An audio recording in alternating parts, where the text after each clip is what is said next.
ఒక హిమ ప్రాంతంలో చుట్టూ తెల్లని మంచు. ఆ మంచులోని ఒక క్రూరమైన మనిషి ఒక చిన్న కుక్కపిల్లను వదిలేసి వెళుతుంది. ఆ కుక్కపిల్ల చలితో వణుకుతూ, ఆకలితో బాధపడుతూ మంచులో అటు ఇటు తిరుగుతూ ఉంటుంది. అప్పుడే ఆకాశంలో ఒక హెలికాప్టర్. అందులో ఒక ముసలవ్వ ఒక యాపిల్ తిని దాన్ని కిందికి విసిరేస్తుంది. ఆ యాపిల్‌ని చూసి కుక్కపిల్ల కళ్ళల్లో ఆశ చిగురిస్తుంది. యాపిల్ తినాలని దగ్గరికి వెళ్ళే లోపే అడవిలో నుంచి ఒక గద్ద వస్తుంది. భయంతో గుండె దడదడలాడుతుంది. వెంటనే ఒక చిన్న గుహ కనిపించి అందులోకి వెళ్లి దాక్కుంటుంది. గద్ద వెళ్ళగానే కుక్కపిల్ల బయటికి వచ్చి యాపిల్ తిని ఆకలి తీర్చుకుంటుంది. రోజులు గడుస్తాయి. ఆ యాపిల్ పడిన చోట ఒక చిన్న మొక్క మొలుస్తుంది. కాలం గడిచే కొద్దీ ఆ మొక్క ఒక పెద్ద యాపిల్ చెట్టుగా మారుతుంది.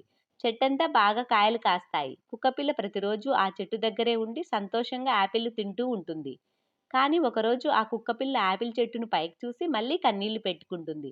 ఎందుకంటే నా కథ చూసిన వాళ్ళు ఇంకా లైక్ చేయలేదు, సబ్స్క్రైబ్ చేయలేదని బాధపడుతుంది. ఈ చిన్న కుక్కపిల్ల కోసం ఒక లైక్ చేసి, ఒక సబ్స్క్రైబ్ చేయండి. చిన్న సహాయం కూడా ఒక జీవితం మొత్తం మార్చగలదు.